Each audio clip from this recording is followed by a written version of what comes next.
Hey, this is Nate Wells. And this is Drew Cove. Check out our podcast, that Go for Hockey podcast, for the latest news and updates on University of Minnesota hockey. You can find us on iTunes, and we're also on the Zone Coverage Podcast Network. That's elite. The Zone Coverage Podcast Network. They may be drinkers, Robin, but they're also human beings.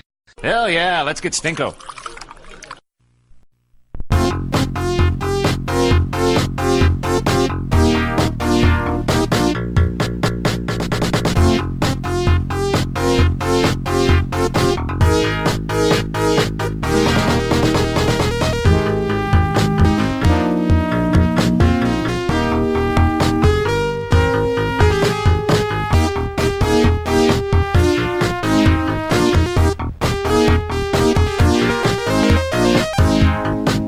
Welcome, Giles and the Goalie Podcast.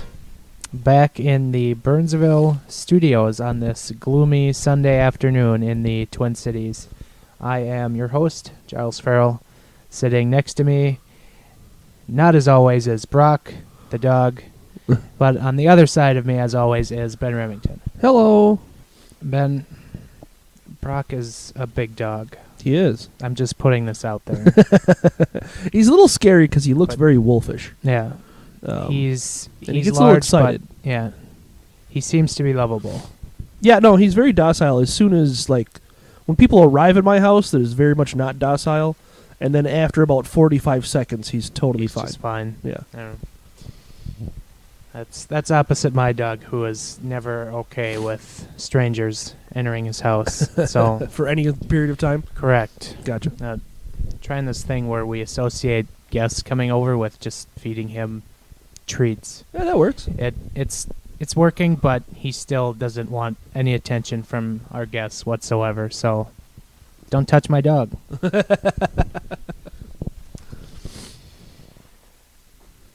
I don't know how to transition out of that, so we're just gonna dive right into It's it. the dog days of fall. Speaking of dogs, Speaking of wolf, the Minnesota Wild. there you go. We found it. It just took us we'll have to edit the rest out. Yeah, we didn't get a preseason like everyone else did. No, so we really didn't. We're ironing out the kinks here. Yeah, we got off on the same foot the Wild did, I feel like, that first show Yeah, there. very slow, sluggish start. A little discombobulated. For the Minnesota Wild. They opened their season on Thursday against the Colorado Avalanche, probably the biggest rival the Minnesota Wild have, if you call that rivalry in this day and age. I feel like the Blackhawks were close for a little bit there, but I think the Blackhawk thing waned a little bit last year. I still feel like there's more of a, I don't know, it's a little bit of a toss-up for me, because as much as the Avalanche, there's a ton of history there. But the Blackhawks, the proximity and how good they've been, so, I don't know, we don't really think of them as rivals, because last year they were so awful. But, that's a lot of fun, too, when your rivals are terrible. That's a blast. And the Blackhawks will always be the hotter ticket over the Avalanche. I think there's more dislike between the players and the fans when it comes to Wild and Avalanche, but that's another topic for another day. But Minnesota Wild, as I said, open the season in Colorado against the Avalanche, and they lose 4-1. A couple of empty net goals by the Avalanche late up that score, but Zach Parise opened the scoring in the first on a nice backhand no-look pass from Mikko Koivu. Parise out front just tapped it past Semyon Varlamov. And things looked good there for at least a few minutes until the Avalanche actually got going, and then Carl Soderberg scored later in the first, and then Nathan McKinnon scored in the second period to give the Avalanche a lead, and they held on to that lead towards those empty net goals. Yeah. And the Wild lose 4-1 in what was a pretty, I'm not going to say disheartening, but it was pretty close to a disheartening opener from the Minnesota Wild as they look to maybe change the perception about them around the league, and just pretty much fed right into what everyone was saying about them, at least on a national level, heading into the opener. Yeah, if you were looking for the Wild to not get outskated by the Avalanche, that wasn't the game to watch, because for the first two periods at least, looked like the Avalanche were kind of skating circles around the Wild, especially pitting them deep in their own zone. kind of making use of that speed through the neutral zone a lot. The Wild did get a good push in the third period. I felt like the beginning of the third period. I think they held the Avs without a shot for the first 10 minutes. They had a good push in the beginning of the third period because they were behind a goal at that point, and I liked what I saw from that. But it was a little bit too little too late, and they still couldn't really get anything together. They had a good push, but they also didn't have a ton of great opportunities. Like they had some zone time, they had some good shots and opportunities, but it wasn't anything where it was like, oh my God, that was so close, or they should have had that. They didn't make Varlamov, earn. Yeah, they didn't make him sweat. Yeah, one iota. No, so it was kind of more of the same, and as you mentioned, it's really unfortunate because it's like. And I thought about this, why people are so upset with if the Wild are the same team this year as they have in the last couple of years. Well, in the last couple of years, going into the season, there was at least reasons why things could be different. Last season it was, they shook it up. They finally got rid of that dreaded Jason Pominville and all of those points that he scored, and thank God for that. And the season before that was the first season of Bruce, and the season before that, there's always been something a little bit fresh and new about this team going into a season. And that's the fun of sports, is that every season is different. Look at the Minnesota Vikings. For the first time ever, they have a quarterback who's not awful. And now, how's that going? But anyway, and the Wolves, like the intrigue of this season is going in without Jimmy Butler and seeing what they can get back for him. The intrigue last season was going in with Jimmy Butler. So my point is, sports are fun because it's a different thing every time. Like, it's not the same thing over and over again. But the issue with the Wild is it is. As we mentioned last season, it's Batman Forever on a loop. And so that's the frustrating part, is just because, like, even though things are slightly different, yes, this team has Eric Fair, whoopee. This team has Greg Paterno, all right. It's still the same thing over and over again. Like, there's so little change. And that's what's really frustrating fans, I feel like. So if last season was Batman Forever, then this season is Batman and Robin. Well, yes, possibly. At some point, it's going to turn Batman and Robin. Well, it's going to turn it's full. off to a Batman and Robin-esque start. It's going to turn full nipple suit pretty soon here. And the Wild followed that loss Thursday with their home opener on Saturday against the defending Western Conference champions, Vegas Golden Knights. Wild, again, getting on the board first, a Matt Dumba goal, giving the Wild a 1-0 lead, and they held that lead right up until the final 100 seconds when Max Pacioretty, former Montreal Canadian, tied the game and sent it to overtime, and the Wild lose in a shootout as, wait for it, Eric Hulla, yes, I think I read that right, scored the only goal in the shootout in the third round to give the Golden Knights the extra point, and the Wild are off to a 0-1-1 start on the season.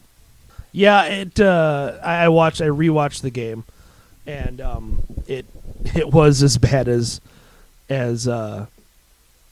advertised. It was, I don't know. I actually feel like they did play a little bit better, just because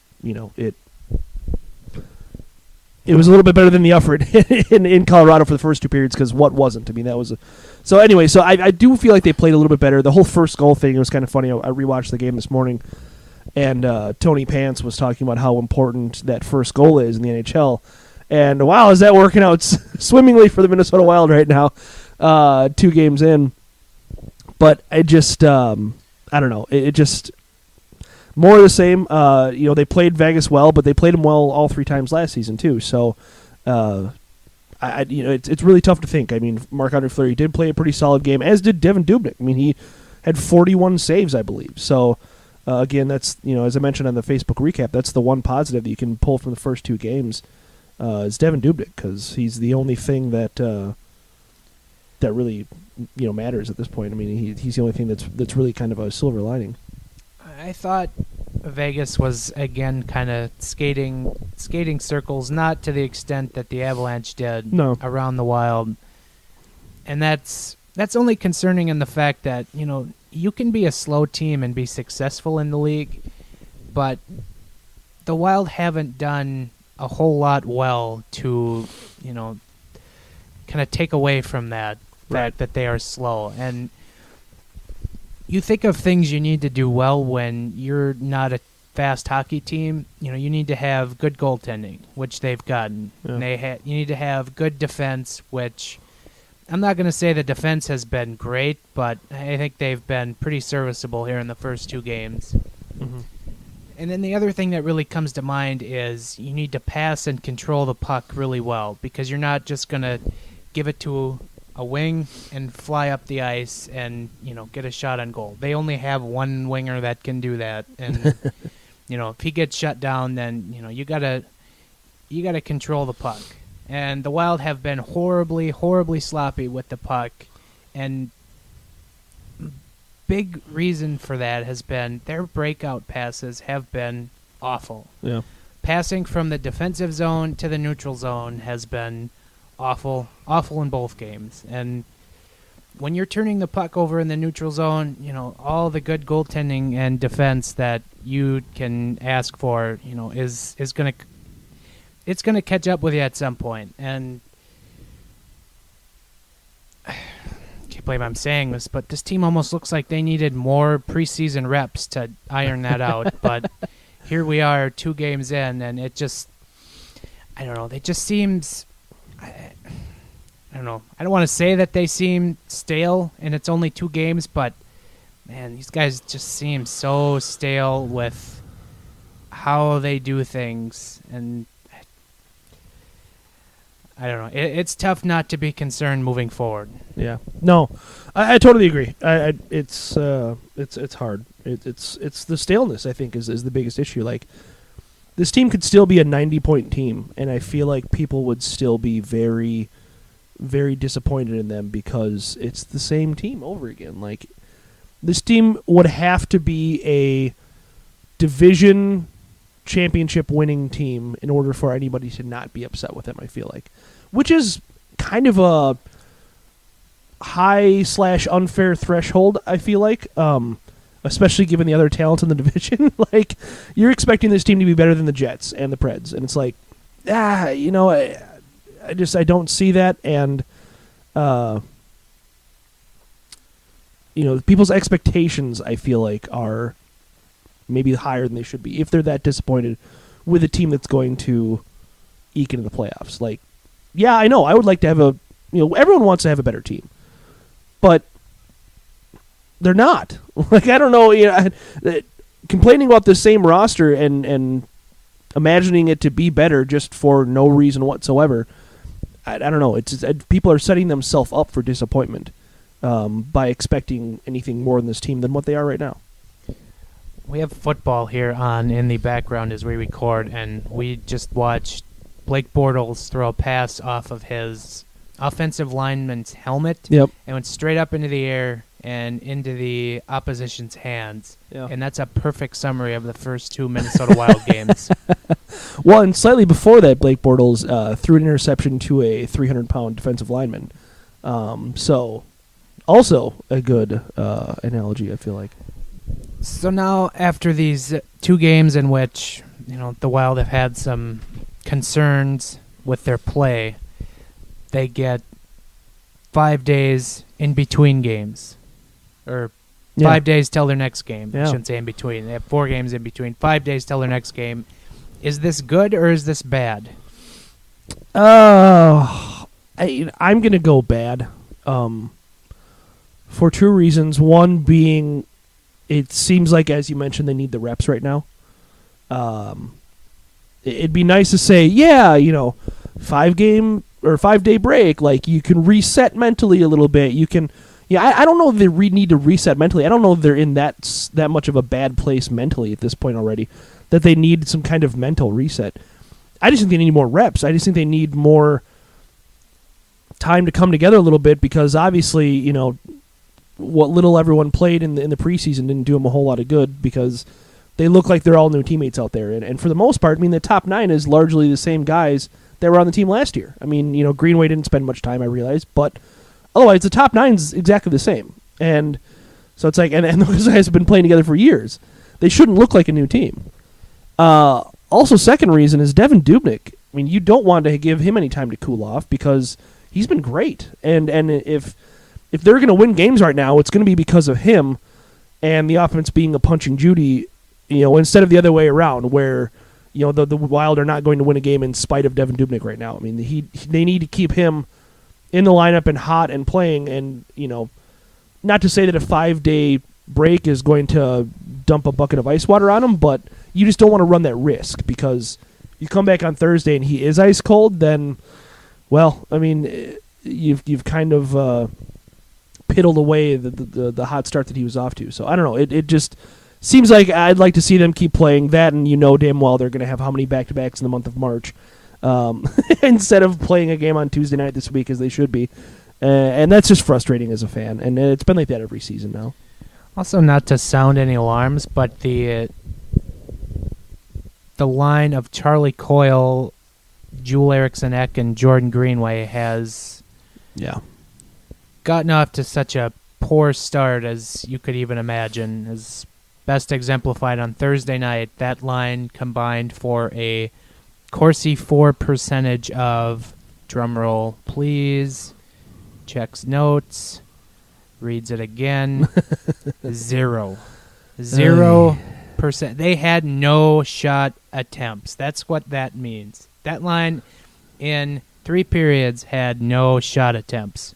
That is not good. That's brutal. And the line again, Coyle and Greenway had the 2 worst Corsi percentages for Minnesota against Vegas. Not good. Yeah. Yeah, I sense some line changes on the horizon. Well, I understand what Bruce is going for with that line. I mean, you want, I don't know. I feel like if you want to get those guys going, though, because those are all guys that I think Bruce wants to get going, well, then why are you putting them all together? Like, put them with better players. That's how you lift guys up. Like, that.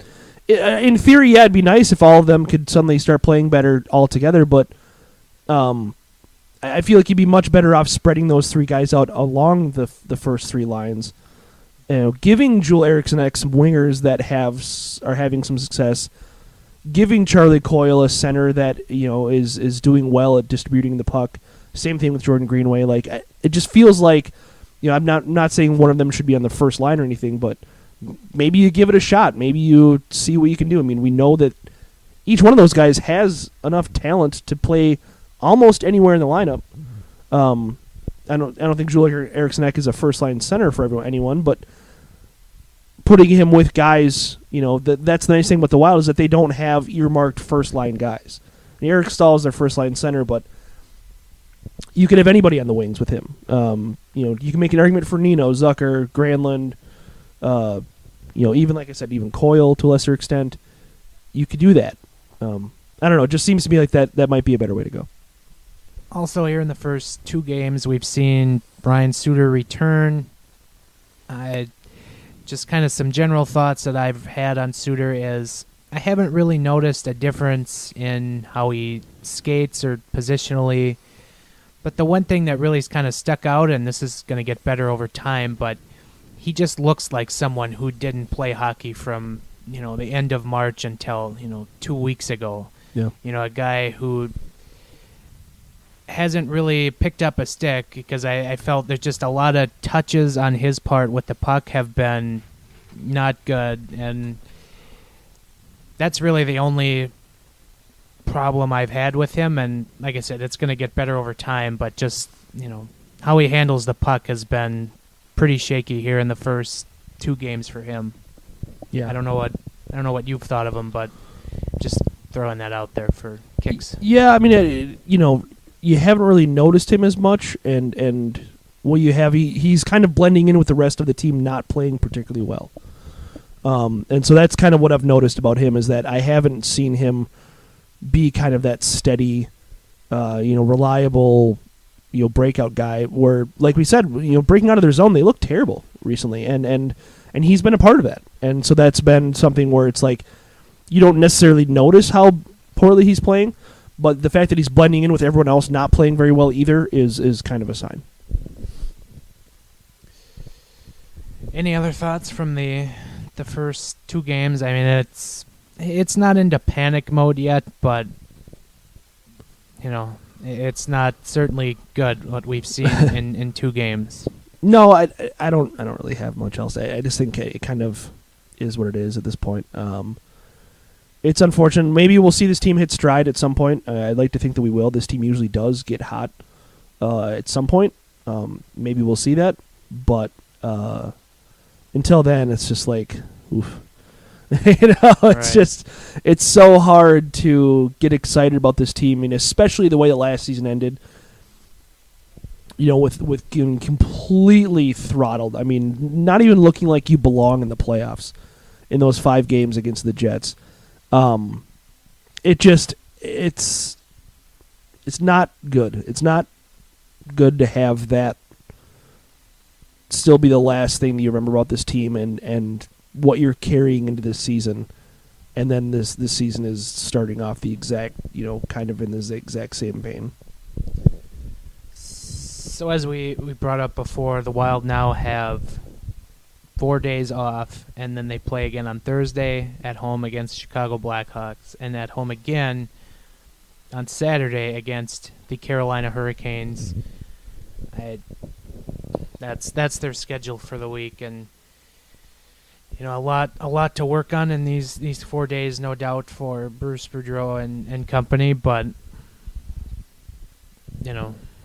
you hope they come out of those days off for the better, but we have voiced our concerns that right. that might not be the greatest thing for this team at the present time. Yeah, not necessarily the case.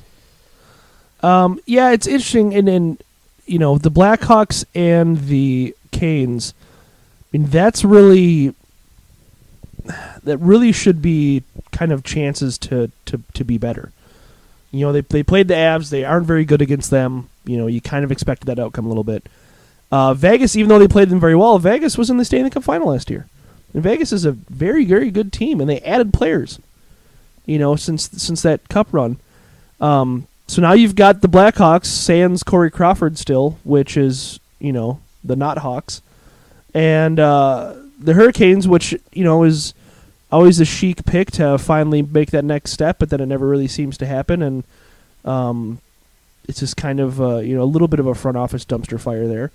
So if you're not going to play well against these teams, then then I think your hand creeps a lot closer to that panic button than just after these first 2 games. And if you have reason for hope, or if you're looking for a reason for hope, Devin Dubnyk, as we talked about, very sharp in the first 2 games, and you hope that these days off don't cool him off by any means, because he will be needed in the next 2 games this week, at least as the Wild try to iron out their poor play in front of him. But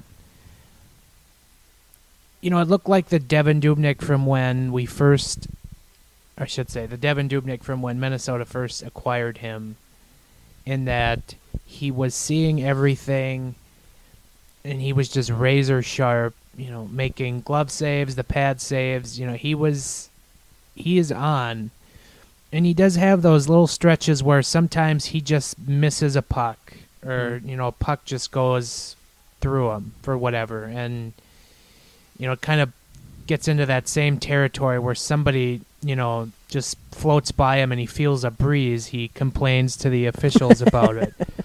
But that's always him anyway, and it worked out in his favor in Colorado because the puck got punched into the net. But that's just Dubnyk. And the Soderberg goal, Dubnyk had no chance to see that, because Soderberg did an incredible job of using Nick Seeler as a screen to score that goal. That's my huge concern with these days off, is you hope Devin Dubnyk comes back and is still razor sharp like he is, because he really is the only hope. He's the Obi-Wan Kenobi to the Rebel Alliance only hope. Help me, Devin Dubnyk. You're my only hope. Yeah, and he's been playing well, and it's just like it. But I don't know that he's the type of goalie that where it's going to be like this. I mean, we've seen it out of him before. He goes hot and cold, and So as much as you enjoy when he's on a hot streak, absolutely, but you really can't rely on him to do that for this team all season long, and that's kind of the concern, is that, yeah, he's playing great right now, and hopefully he continues to play great, but at some point he's going to go a little cold, and then you're mixing in Stalock quite a bit, and who knows what he looks like after that second half he had last season. It's a dangerous way to live, relying on your goalie to win all of your games. The Mike Yeo strategy, folks. Yeah, and Yeo never had, he had Dubnyk, but he never had the goalies to do that either. It's not working out too well for him right now either. No. We'll come back to that in Imagine a little bit. that, Jake Allen. All right, on to our Bruce Boudreau quote of the week. Hi, this is Bruce Boudreau. I don't see how in Toronto that they're calling it, unless it's a guy they just pulled in off the street that hasn't seen hockey before. If I were the fans, I'd be booing even more, because that, they pay good money for this. If you want it, don't just think you want it. Go out and f***ing want it. The quote of the week from the Wild head coach. Yes, as we mentioned last week, we're bringing this segment back for another year. Very excited about it. Also, before we hit the quote, Bruce Boudreau is just a delight to make gifts of. Yeah. And when the day comes that he is no longer the Wild head coach, I will be very sad, more or less, because I have a wonderful stash of Bruce Boudreau gifts on my computer. Yeah. That I can use. There are angry, there are confused. Anyway, just a thought I had. But anyway, the quote of the week from the head coach is, following the Thursday night loss to Colorado, Boudreau said, and this is via the Minnesota Wild Twitter account, "The sun came up. I didn't like the way we played, but if you get overly depressed after game one, it's going to be a long year." Yeah. So a little more words of wisdom for those who are already in the dumps about the Minnesota Wild play after 2 games. So that's it. That's all I got. No, I think he's got a good point, and he's certainly looking on the positive side of things, and why not? He's literally, they showed the graphic on Thursday night. Every single full season he's coached, his team is 100 points. That's good. That stat used to be division championships until he came here. But at least now he can say every full season he's coached with a team, he's still gotten 100 points. It's almost a guarantee. So there is that, and 100 points isn't an easy thing to do in the NHL, and it's kind of a big deal. So I could see how that's. Thank you. Yeah. We've got it's waitress service here. I brought water for you boys too. Oh, who needs unnamed bar and grill anymore? You want some snacks? No, I'm good. I way overindulged on food yesterday, and I felt ill this morning. let's just put it at that. Sure. I made waffles this morning. I needed a pencil with the rates on it. Now our waitress is about to flip over on the cat. Yeah, that'll happen. Anyway. So yeah, that was the Bruce Boudreau quote of the week. Hopefully we get some more gems this year from the head coach. So looking forward to hopefully what's not the last year of him, but I have this sinking feeling it is. It's entirely possible. But I digress. Kaprizov across the goose end. Kaprizov shoots and he scores! He scores! All right, we're kind of firing right through the show here. We kind of blew through our main topics to hit on already, and nothing wrong with that. We don't want to go too in depth into certain things, as it's only been 2 games, so we're trying to see if some things are just an aberration, or if that's actually going to be a thing as we go forward. So we'll have a little bit more to chew on for next week's show. But with that said, maybe. Yeah, maybe. We are introducing a new segment, a couple new segments actually, here into this show. Mm-hmm. The first of which is, as you just heard by our wonderful transition, we are going to have Kirill Watch on the Giles and the Goalie podcast this year. And that is basically where we highlight Wild draftee Kirill Kaprizov playing over in Russia, and he seems to be everyone's last hope for this Minnesota Wild team to have that superstar without drafting high. And so basically we're just going to highlight how he's doing over in Russia in the KHL, kind of keep you up to date with what he's doing with his team, CSKA Moscow.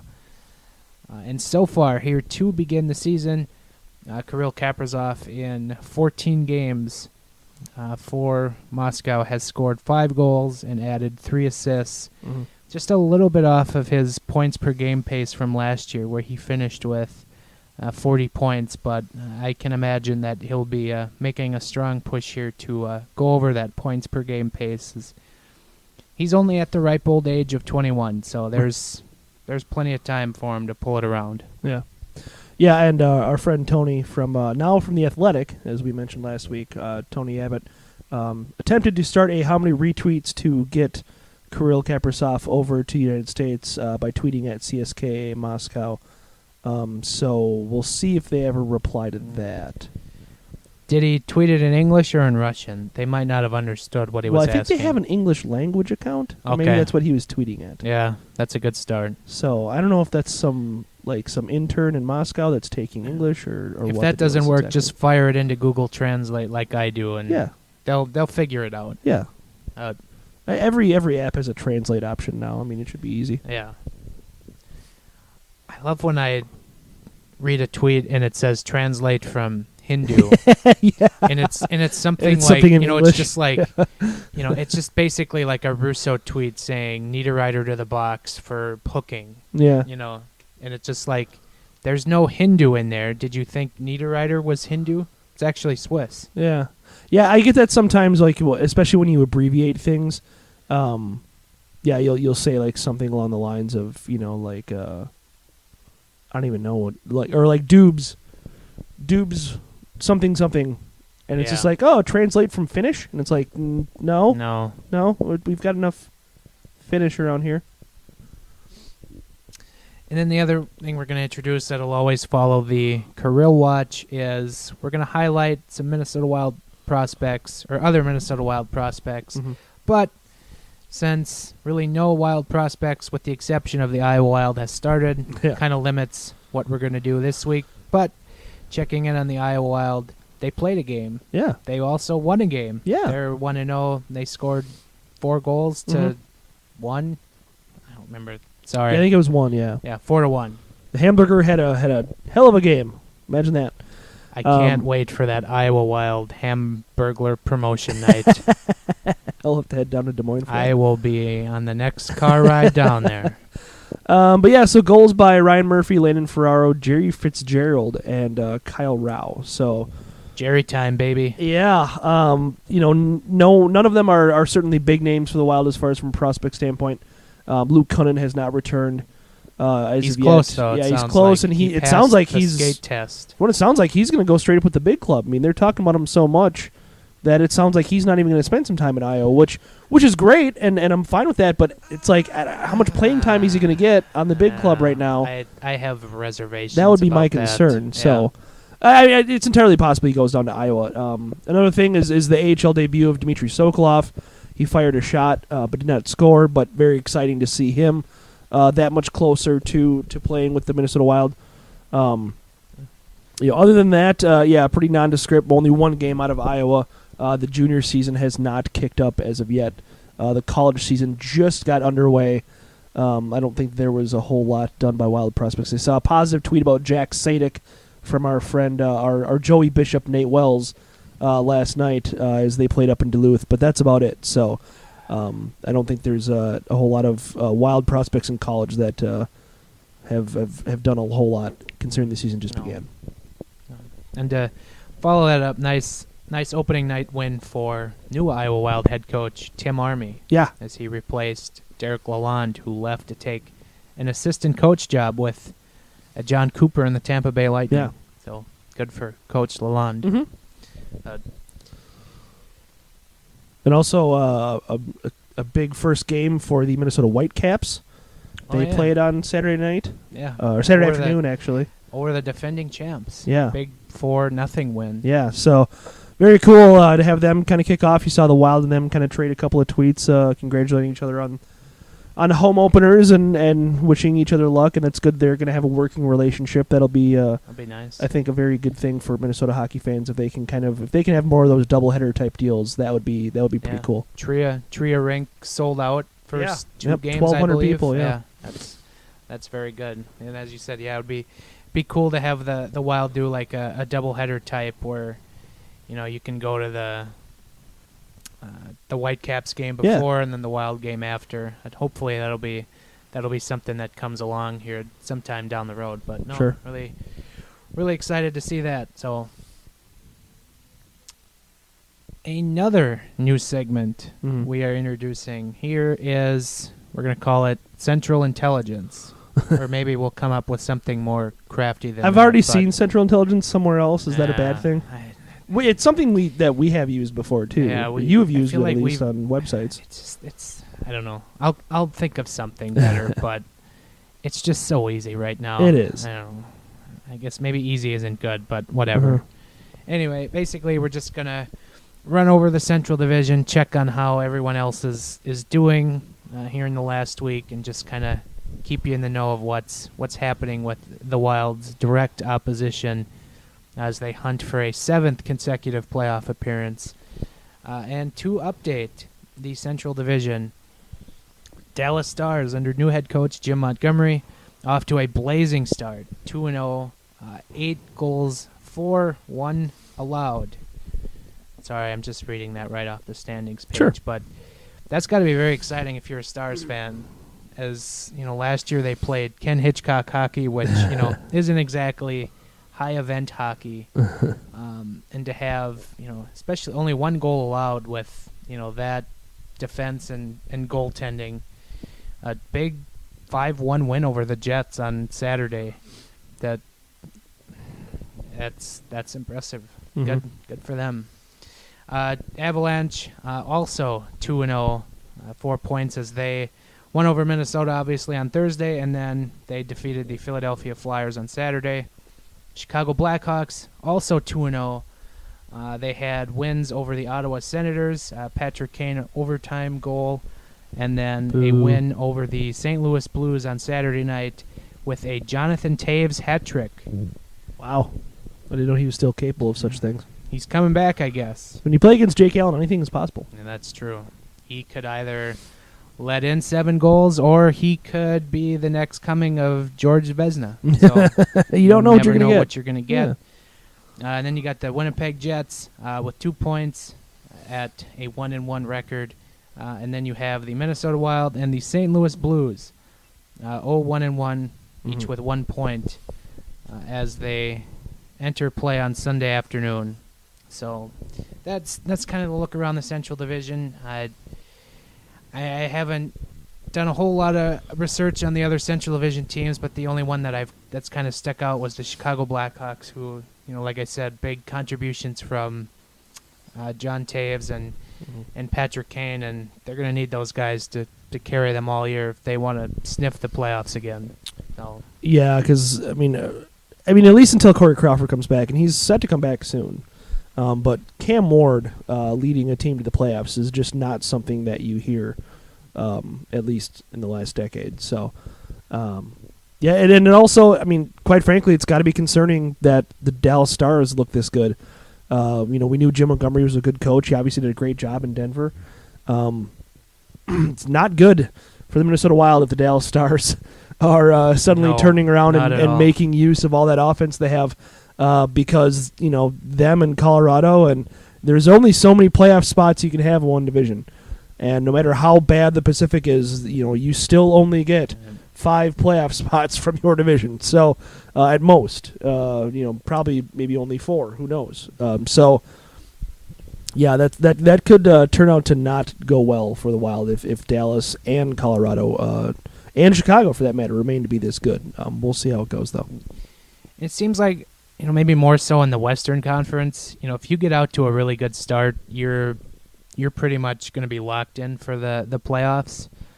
And, not to, again, kind of start leaning on the alarm button for the Minnesota Wild, but, if these teams in front of you just keep going, that's bad news.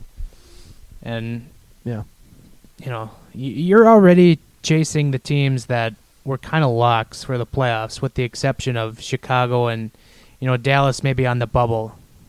But I don't know. It'll be interesting to see, and again, we'll kind of get a full read on how everyone does with, a whole week of hockey here. So that'll be exciting. It's exciting to have hockey back on a full-time basis, although I'm sure our significant others might argue to disagree. But it's funny you say that, because immediately during the first game, Roz asked me when hockey season was over. So I don't think that's a good sign. Jamie was watching with me on Thursday night in Colorado, and she just kind of offered up the analysis of, with every bad pass through the neutral zone, she just said, Jesus, did these guys even try playing before this game?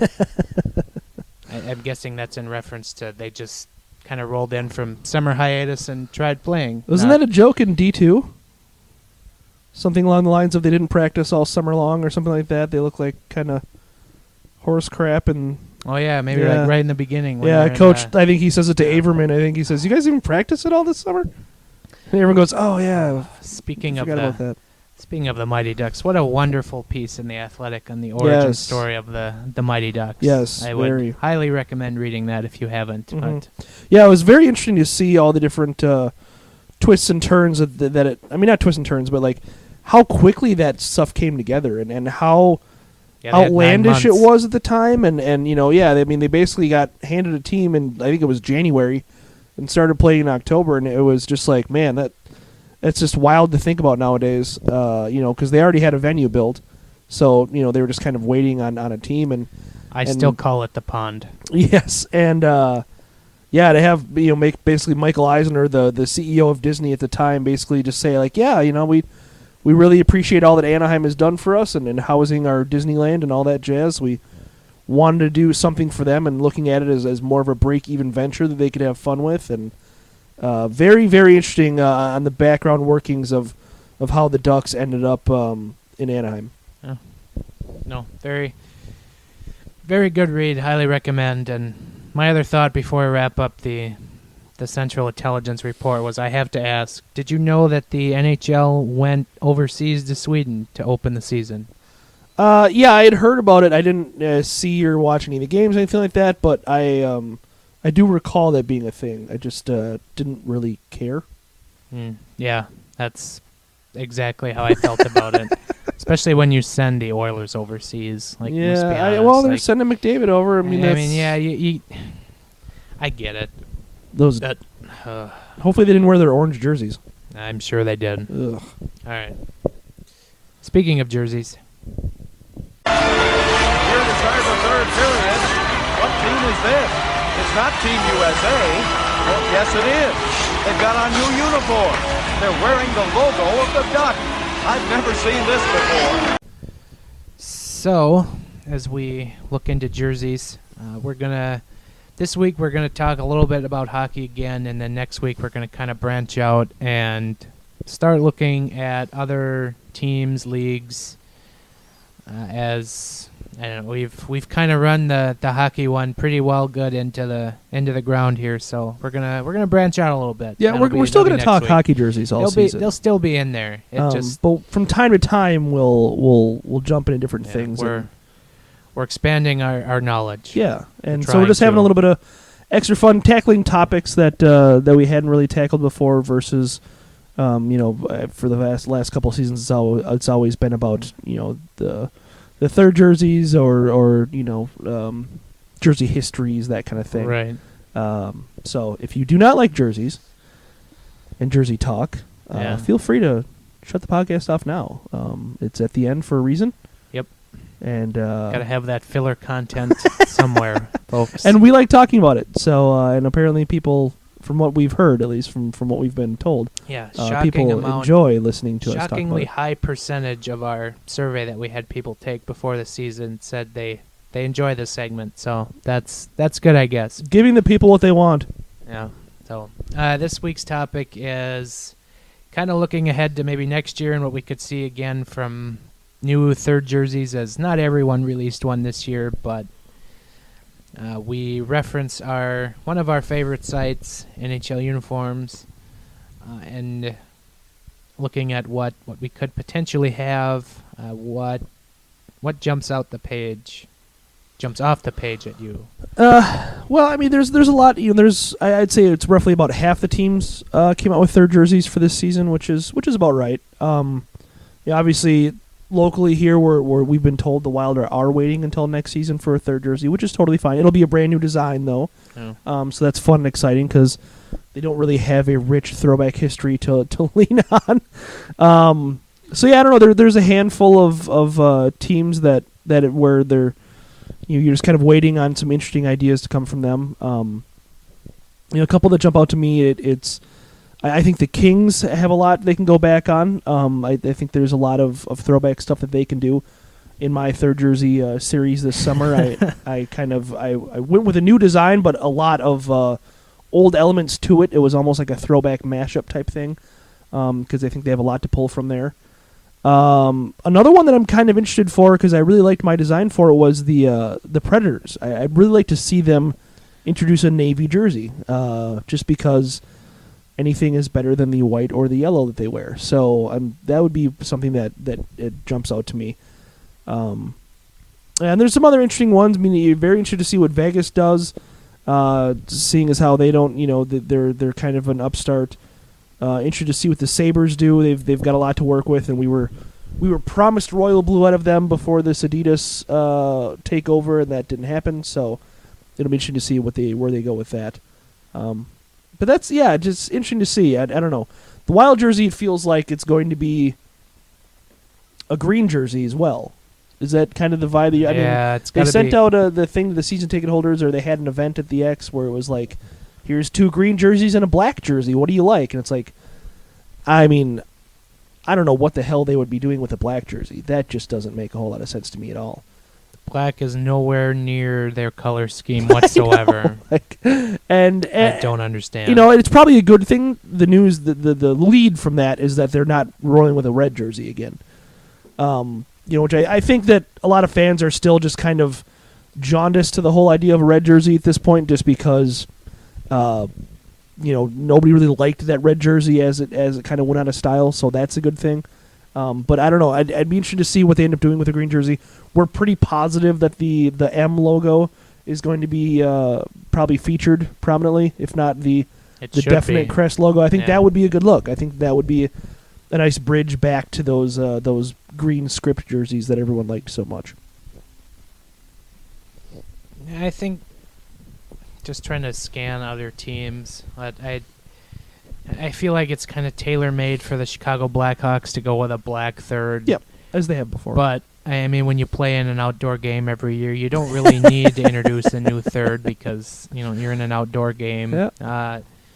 Dallas Stars, they're another team. It feels like a black third is going to be on the horizon. Prominent black jerseys. I just feel like that's all I got. And I'm kind of curious to see what the Penguins are going to do, because they went back to the throwbacks as their primary set, and I think they might try something new with their thirds. Put a maybe roll with a dominant yellow and black trim and kind of do something creative with it. Yeah. It just kind of thinking out loud. And I had them in my third jersey series, is going back to the Lemieux era diagonal Pittsburgh jerseys, which was actually a throwback to their first ever jerseys back when they were still baby blue. But I'd be interested to see that. I think that'd be kind of fun. That oddly enough, another team with a boatload of outdoor games, we haven't seen Sidney Crosby wear that jersey, and so I think that'd be kind of a fun thing. Even if they only do it for a throwback for an outdoor game, that'd be kind of fun. But I'd like to see it. And then, as you said, the Golden Knights, I think they can pull off the dominant color of red in their new uniform with their alternate logo serving as a crest. And I think they can be the ones that kind of pull that off. As I'm hesitant of red jerseys, it has to be a pretty good look. Or I guess I shouldn't say I'm hesitant of red jerseys. I'm just hesitant of the Minnesota Wild going with a red jersey because the red and green trim just not a fan. But that for some reason you can do green with red, and it doesn't look like Christmas vomit. Mm-hmm. But when you do red with green, it just screams Happy Holidays. Yep. And so maybe that's why the Devils, when they brought back their red and green, they're doing a white jersey because they kind of get it too. Yeah. So I don't know. So it's a good thing overall. The Wild aren't going to red because again, it just would be basically Santa Claus. And the Ducks are going to have a different third next year. Yeah, because this one's a 1 year only deal. A one-off. Yeah. Sad. Yeah. What? We'll continue to disagree on that. I don't know. It'd be interesting to see what they do because I made a mock-up of the Mighty Duck logo in their current colors and only their current colors, and I thought it looked okay. It looked better than their current jersey does with the webbed foot, which doesn't look better than that. So I thought that would be a good look. We'll be interested to see what direction they go with it. That team, I know they much ballyhooed their redesign. But it just feels like that team needs a new look. Like I'm so over the webbed foot. It's so boring and ugly at the same time. I don't like how their color palette works together with the black and the gold and the orange. Like I don't think it works. I don't know. The other team I guess we really didn't hit was the Florida Panthers, and they just have their red and white jerseys, and curiously, I'm wondering where they're going to go. They can either go...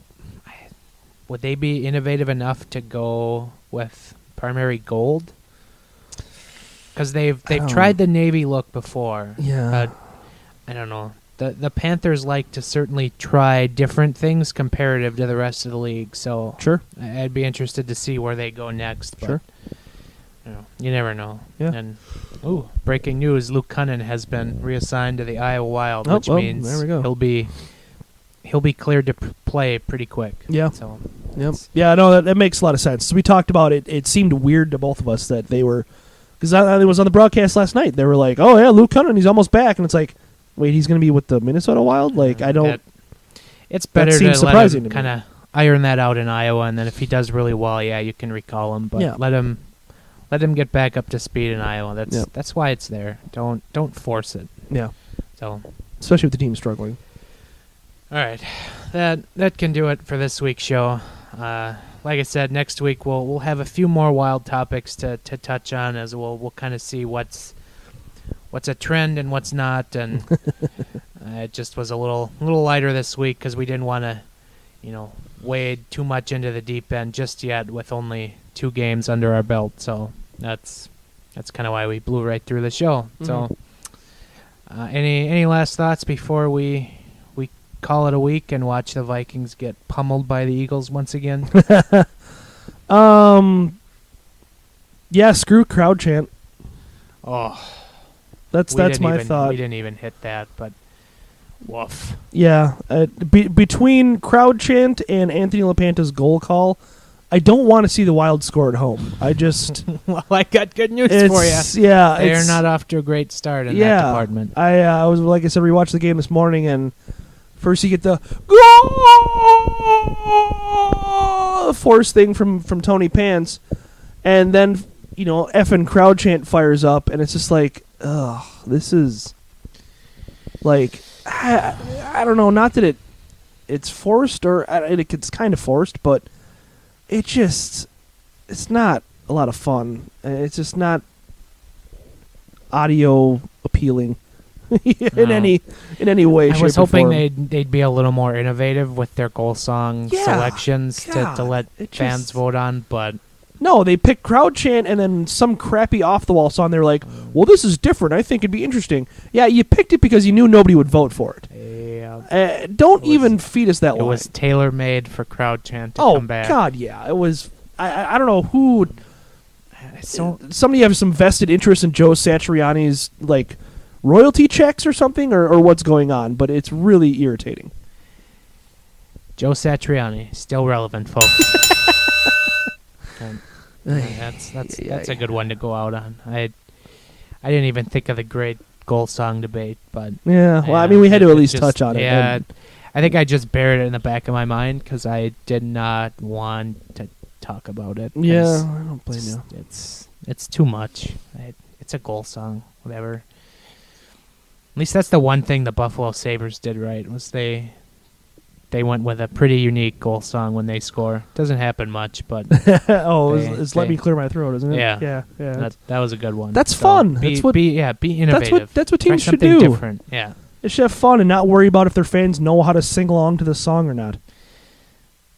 We can sit here and meander on pandering to the fans for another hour, but we're not. We're gonna call it a show. Another one of those summer shows that never happens because it's too much anger. Follow Ben and I on Twitter at Ben Remington, at Giles Farrell, as he talks so quickly to wrap this up before Ben goes on a half-hour rant.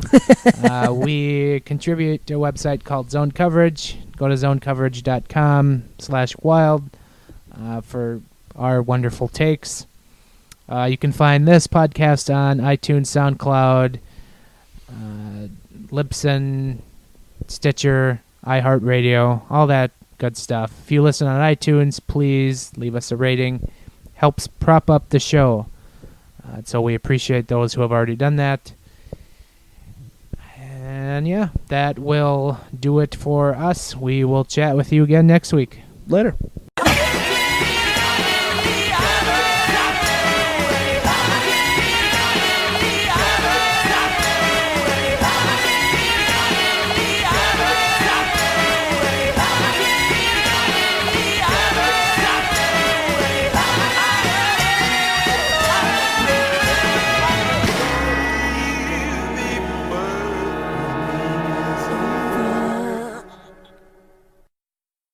It's not resiliency. You're making it sound like we're good. That's all. I'm done.